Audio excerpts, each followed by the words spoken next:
Previously on Alan Wake, Alice has been kidnapped. Alan, please help me. Alice? You'll do exactly what I say if you ever want to see your wife again. I can't tell anyone except my agent Barry. Damn it, Barry, they'll kill her! You're my best friend, and I'm worried that you're not right in the head. The ransom is a manuscript I supposedly wrote that's coming true before my eyes. It happened just the way it was on that page. So dark. I have found only a few scattered pages. I want the entire manuscript. The deadline is in 2 days. I found Mr. Wake's pages.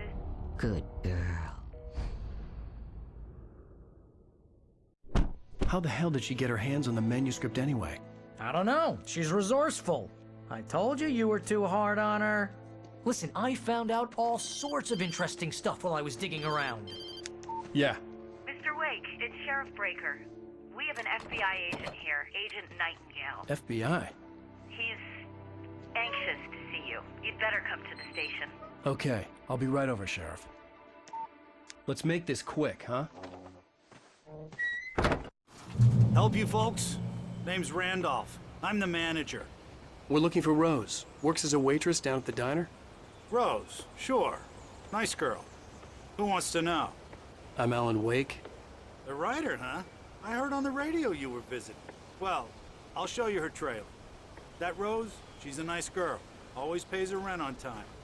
As I was saying, Al, I found all sorts of weird stuff from the local newspaper's archives. This place is crazy. Disappearances, mysterious deaths, urban legends come true, and get this, most of this stuff takes place around Cauldron Lake. Well, you ain't wrong, mister. The Indians thought the lake was a doorway to the underworld. I'm the God-fearing type myself. I don't hold with that sort of thing. Yeah, okay. Anyway, there was an island there owned by a guy called Thomas Zane. Now, some of the articles I found about him make him out to be a famous writer, but I ran a bunch of searches, couldn't find a single thing he wrote. Zane was heavily into diving, so much so that the place came to be called Diver's Isle. But the volcano under the lake erupted in 1970, and Zane went down with the island.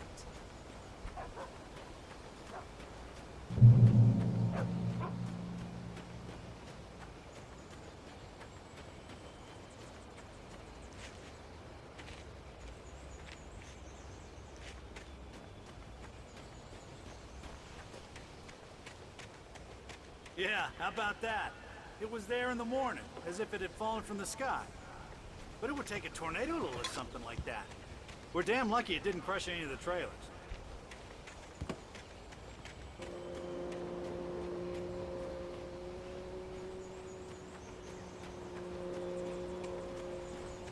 Come on, mister. I'll take you to Rose's trailer.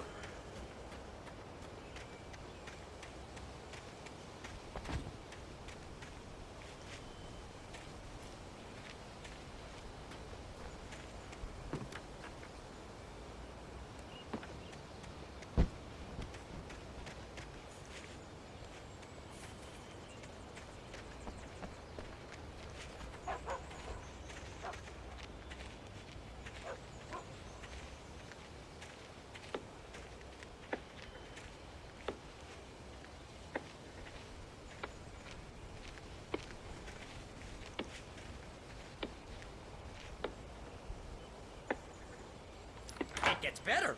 A local girl, Barbara Jagger, drowned in Cauldron Lake just a week earlier. They were lovers. Sure, Jagger's a local spook store. The Scratching Hag. Comes for you in the dark. Childish stuff like that. Anyway, Al, I'm just getting to the best part. All of the articles about this stuff were written by Cynthia Weaver. I asked around, and she's that crazy bag lady you met. What, the lamp lady? She can be a little loopy, but she's not homeless or anything. Yeah, anyway, she knew both Jagger and Zane before they both died, and she had some kind of a breakdown.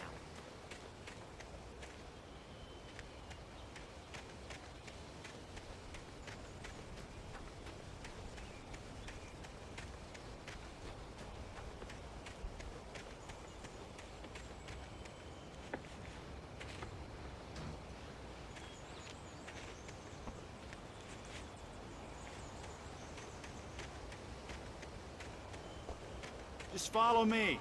It's not far.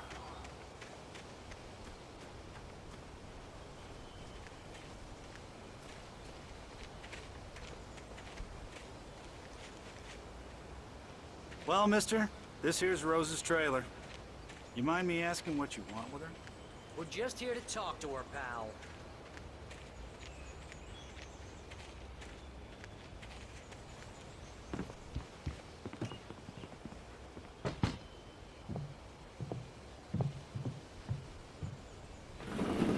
Welcome to... Oh dear, Mr. Wake. I'm so glad you're here. Rose, you have my manuscript? Oh. Oh, yes. Yes. Please, come in. Hey, this is really good. Rose, Yes, my manuscript. I really need it. I understand. I know what you need. A muse to inspire you. Oh, for Barry? She doesn't have anything. Yeah, hey, Al? Al, what's... Oh... Barry! What? What?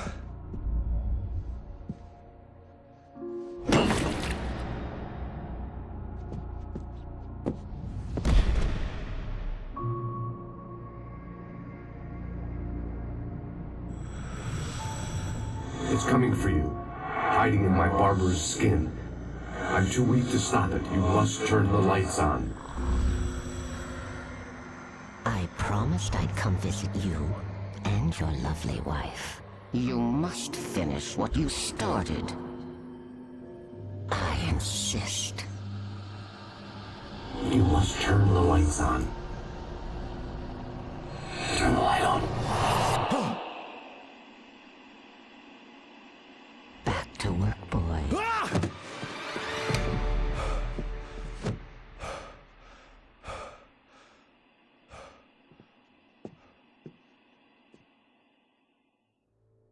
I felt nauseous, hungover. Only anger kept me going. I can't tell reality from dream anymore, but it seems I have an imaginary editor to help me. She's an old woman in a funeral dress. I call her Barbara Jagger. She's very strict. I'm writing faster and faster. My manuscript is being heavily revised. The edits are getting very aggressive, and each day there's less of me and more of her. I hate it, but I know she's right. She promises me I can save Alice this way. She knows more of this than I do. About the complex incantation I'm attempting. About this place. She's worked with another writer under similar circumstances, Thomas Zane. The genre of the story seems to be shifting. It's turning into a horror story. I'm getting close. I can feel it.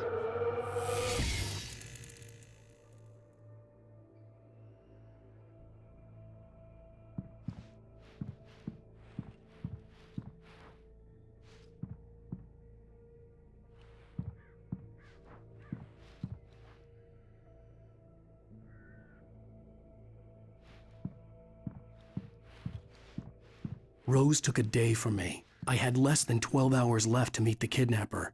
All I could do was get Barry into the car, work something out once I got on the road. Welcome to the Oh Dear Diner. What can I get you today? Coffee? I couldn't work up much hate for Rose. Something had used her to get to me and left its mark. First refill is free. Milk and sugar on the counter there. Would you like to hear today's specials? Thank you. A nice day. Come back soon. Barry was out of it. He was way too heavy to carry. You're right. I deserve more money. I'm so handsome. My gun and flashlight were gone. I'd have to find a way to get Barry into the car as quickly as possible. There was no time to waste. Mr. Randolph liked Rose. That little smile she had. How she was still sweet when life had tried so hard to make her bitter. It wasn't any of his business what she did in her trailer. But those strangers, the writer and his smart-ass sidekick, looked like trouble. And they'd been in there for hours, way past her normal bedtime. He reached for the phone and called the sheriff's station.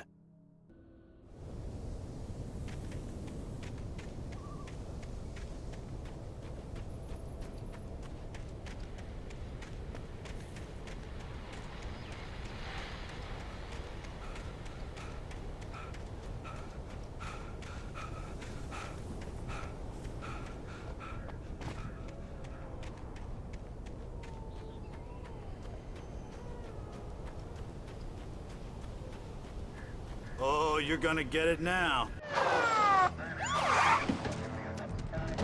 God knows what you've done to that poor girl. This is Agent Nightingale, FBI! Get him up, Hemingway! You're under arrest! You move a muscle, I'll unload right in your goddamn face! Stay right where you are, Slane!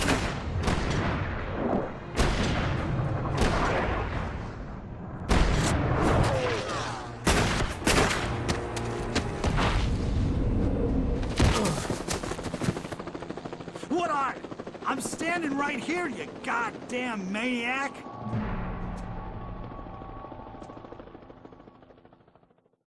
I hated to leave Barry behind, but there was no way I'd miss my appointment with the kidnapper. Give it up, Mr. Wake! Come on! Make it easy on him! Get after it! Don't let him get away! Move it! Move it! Move it! I'll have your shots if you let him get away!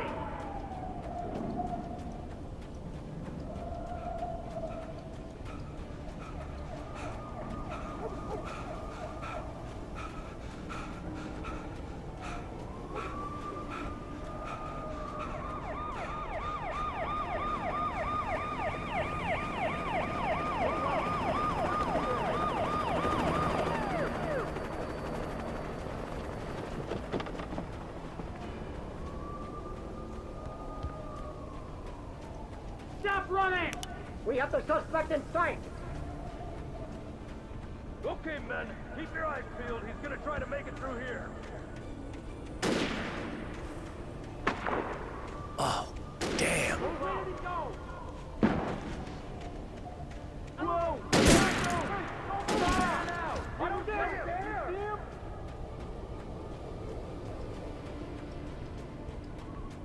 God damn it! Where did he go? He slipped away. Keep an eye out.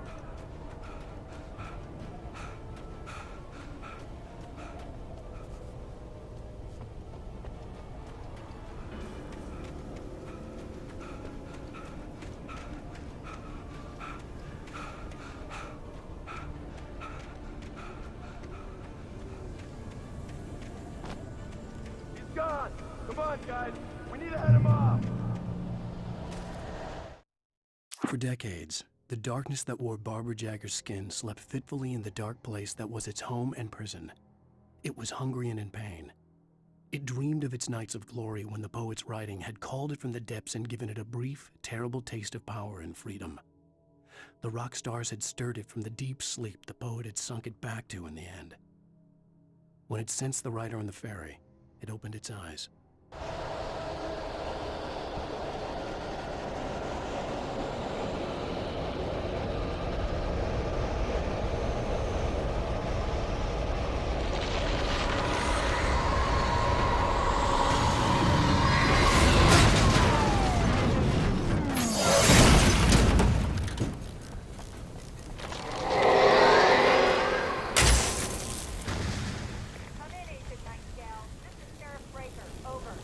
Nightingale, over.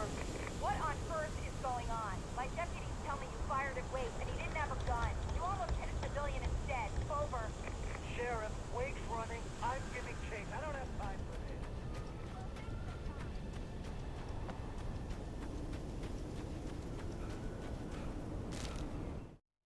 this. Rose didn't know how the strange old lady got in her trailer, and she looked wrong somehow. The woman showed her teeth in an approximation of a smile and traced a finger down Rose's cheek. "Pretty girl," she said. Rose felt as if she was falling asleep, but her knees didn't buckle. The crone spoke in a whisper, her words ice cold and dark in Rose's ear.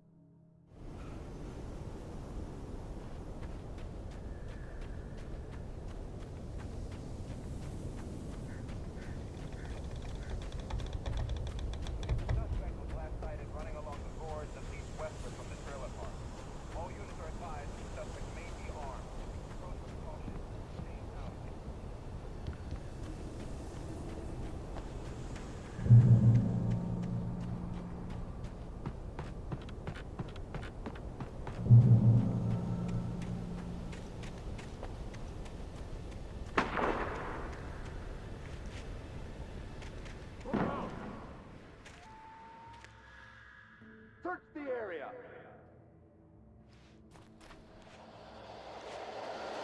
Stay sharp.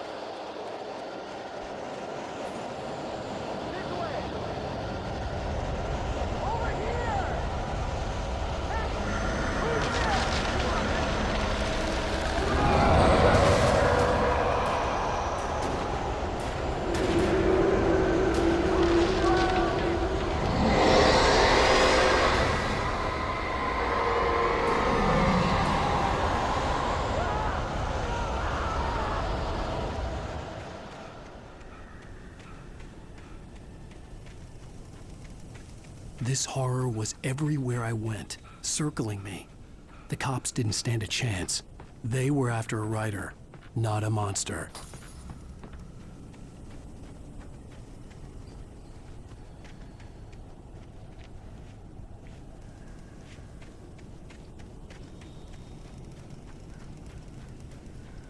Sheriff Breaker, this is Agent Nightingale. I've lost contact with most of the men you assigned to me. It's Wake's doing. Wait, are you seriously telling me that geek writer just took out my deputies? Are you kidding? I mean, have you seen this guy? He wears a tweed jacket. Over. He's the guy we're chasing. If it's not him, who then? Bigfoot? Over. I don't know yet, but I'm not in the habit of something.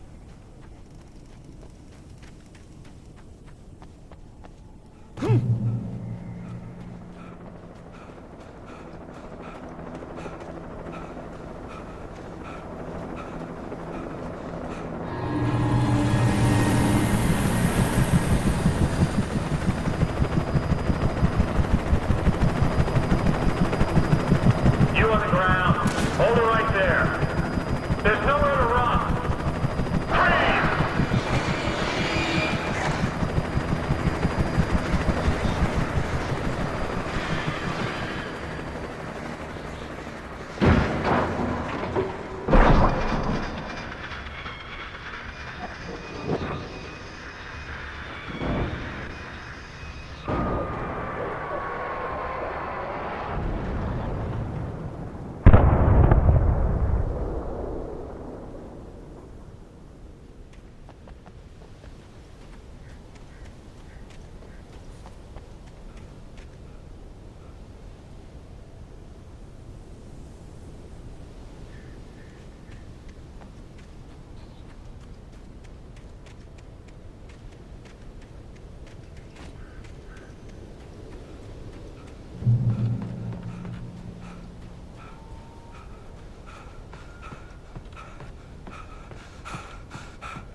This is James. Mulligan, Thornton, come in. Over.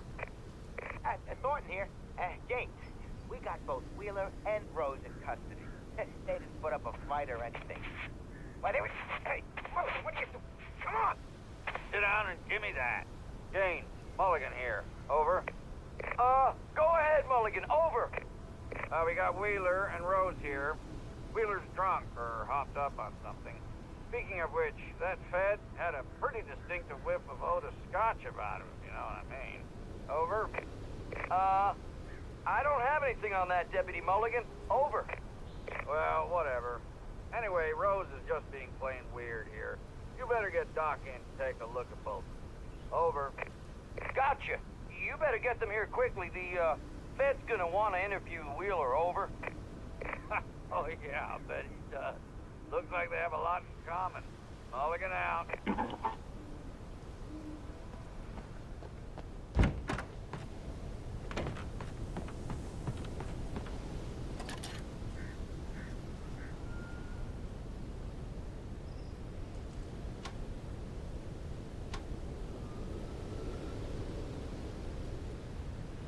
I could see the lights of the radio station in the distance.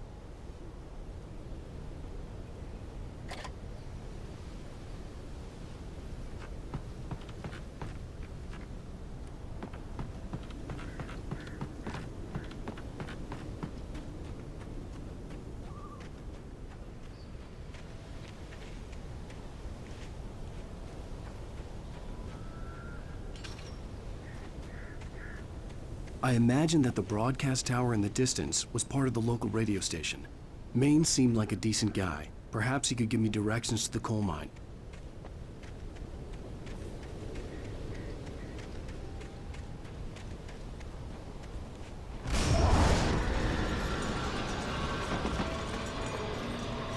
Unnatural shadows clung to the gate. The darkness that was after me was trying to stop me. I wouldn't get through without a light.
It took me a moment to recognize the flashbang grenades. They were an ideal weapon for my situation. Team 1, come in. Over. Team 1, this is Sheriff Breaker. Report. Over. Team 2, come in. I need a report. Over. Come on, guys. Talk to me. Come in, please. Over.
And here's another call. You're on KBF-FM with Pat Maine. It's Milt Peabody, Pat. What's on your mind, Milt? Well, I live near the trailer park, Pat, and there's a big ruckus going on over there. Well, that's just up the road from me, too. What's going on, do you know? I don't know, but there's a bunch of police cars there, lots of sirens, a helicopter buzzing around, and I think I heard some gunshots. Gunshots? Yes, sir, like from a pistol. So can you find out what's going on? Because it's just next door and they're popping off guns there. They're still shooting? No, it was maybe 10, 15 minutes ago. It sounds serious, Pat. I'm telling you, it don't sound like no party. Well, I'm certainly going to give the station a call, Milt. Okay. You'll hear it here as soon as I hear from them. Okay, thanks.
Touched by the dark presence, Rose was lost in a dreamland where everything was drawn in black and gray crayons.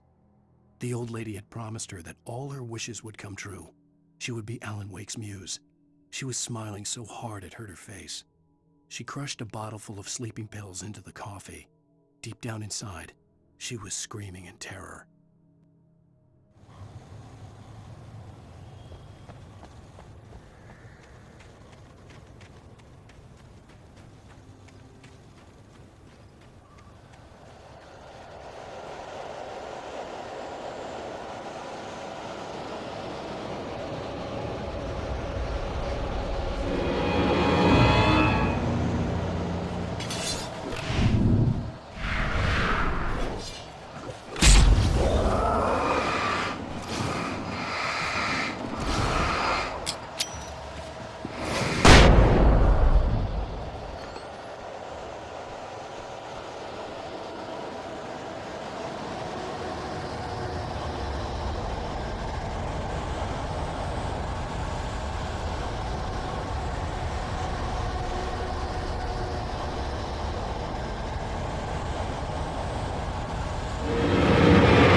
I hoped Maine could lend me a car to get to the coal mine. Hello, Lorna. What do you have for us? Well, I just don't see why the cops bothered with the trailer park. What do you mean? It's a trailer park. Of course you wouldn't have trouble with a place like that. I mean, what do you expect?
Oh, here's a little surprise.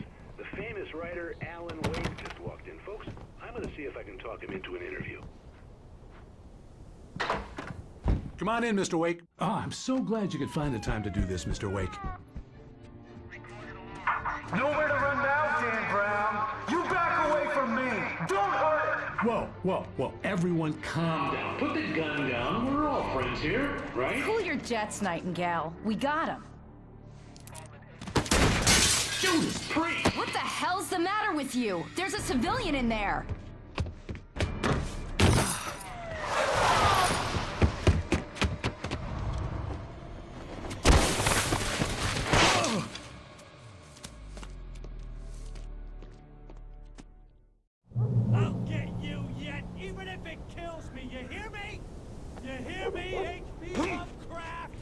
I had fallen off so many cliffs it was ridiculous.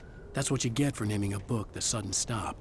It was probably good I hadn't had the chance to tell Maine where I was going. I'd have to lose the cops and find my own way to the mine.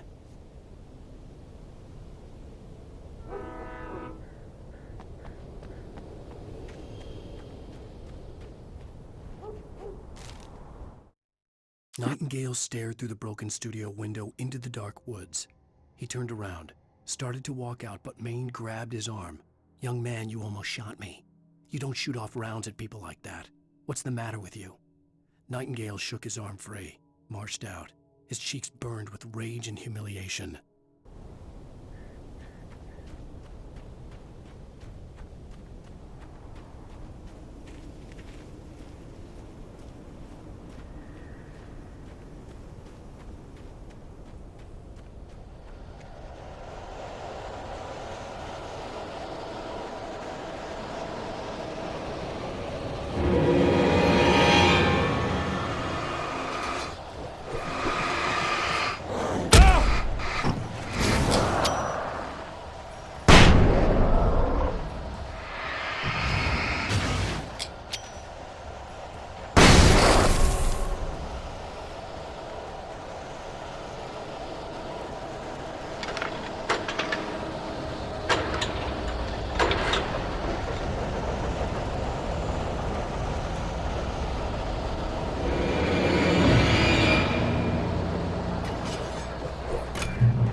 There was no sensible reason for the power company work lights to be here.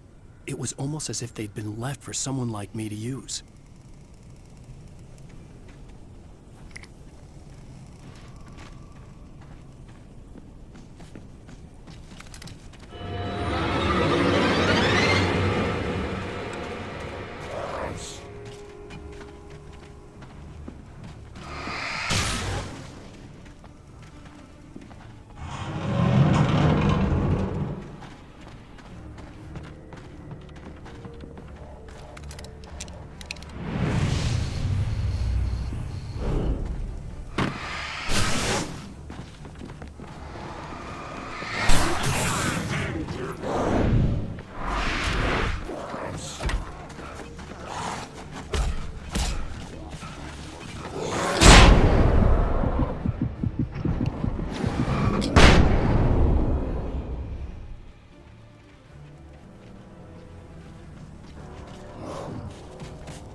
Hello?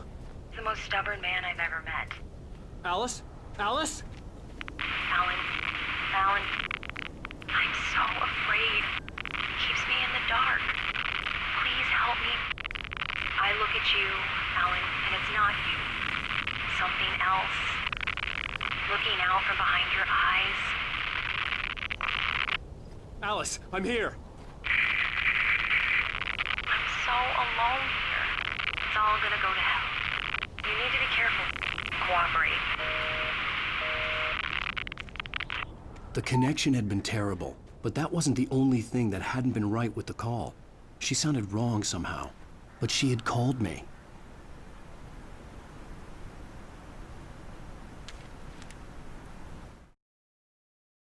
The pipe wrenched itself loose from the bridge's steel framework. Wrapped in darkness, it floated in midair, twitching. For a moment, I didn't understand what I was looking at. The heavy object lurched at me with impossible force. I threw myself out of the way, but just barely. When I turned my flashlight on it, it shook in a dark rage before it flew at me again.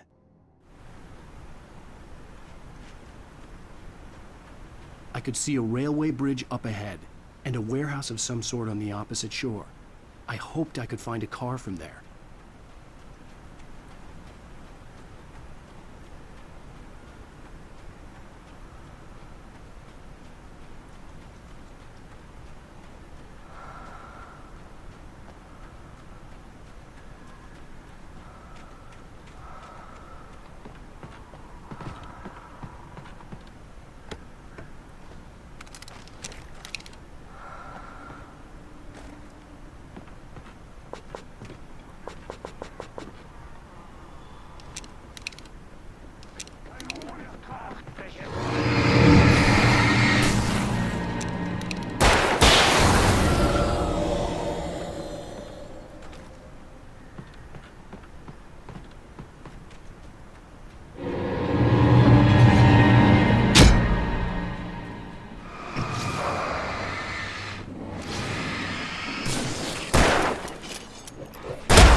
That was pursuing me was growing stronger, and it was taking over everything in its path.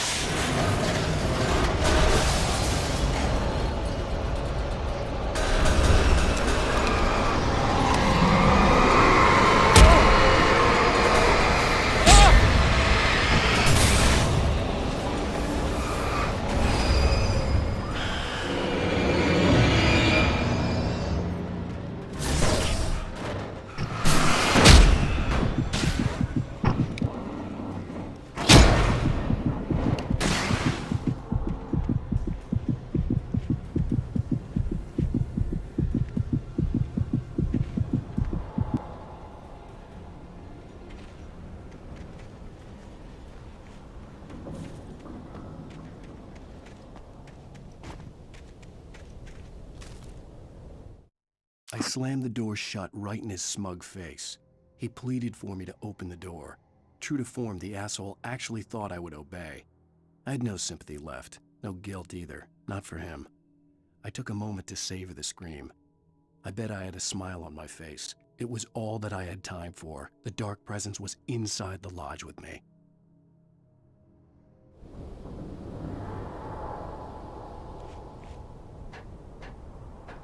As a teenager, just starting to get interested in writing, Stephen King had been a source of inspiration to me. I thought about all the inanimate objects that had come to life in his books. No one is safe in a good horror story. Certainly not the protagonist. That's what makes them fun. This was anything but. The darkness could possess anything, and it was getting closer.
We take the facts of our existence for granted, unaware that they are merely a thin veneer of desperate self-delusion, covering a vast cosmos of madness and horror. All too often, the stars are right. In Night Springs. Tonight's episode, a family occasion. Journalist Alvin Derlis' trip to study the local customs of an insular community in Night Springs has been less than successful. Until tonight. Well, I'm glad you changed your minds about this. Ancient customs, local mythology. My editor loves this kind of stuff. Well, Mr. Derlith, we don't want to feel like we're on exhibition. But you have demonstrated the seriousness of your intent. Oh, I am serious. Really, just do your thing. I'll stay out of your way and observe. Actually, I thought you could assist us. I'm afraid we are a man short. It would provide you with an intimate perspective. Could I really? Of course, Mr. Derlith. Well, I guess that's the least I... What would I have to do? Oh, he show you with a kiss.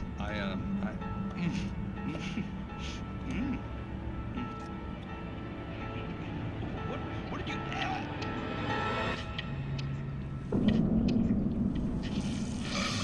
Oh, Mr. Drew, grew up well pleased, Nixie Perka, the dweller in flesh. Your body shall host his 1,000 young, and all shall be glory.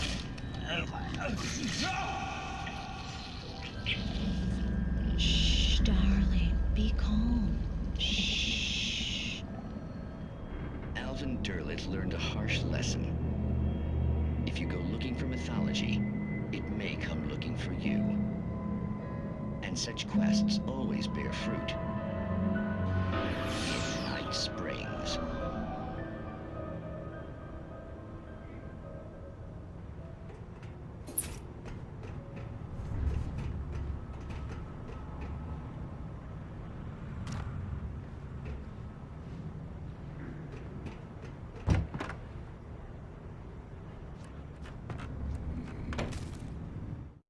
The darkness surged towards me, sucking everything loose from the ground into its depths, tugging at my clothes.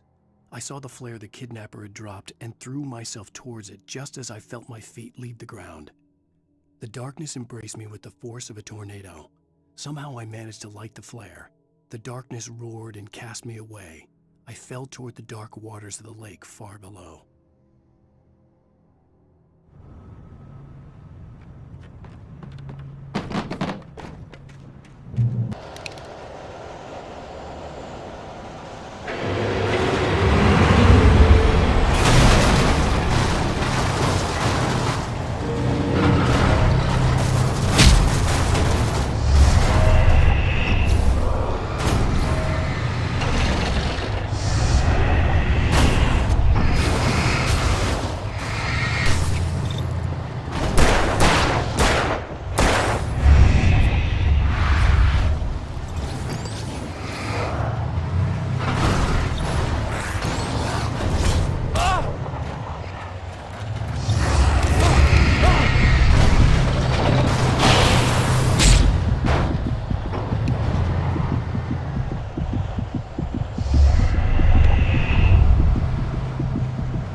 I had never been this glad to see the sunrise. I had a couple of hours to get to the coal mine.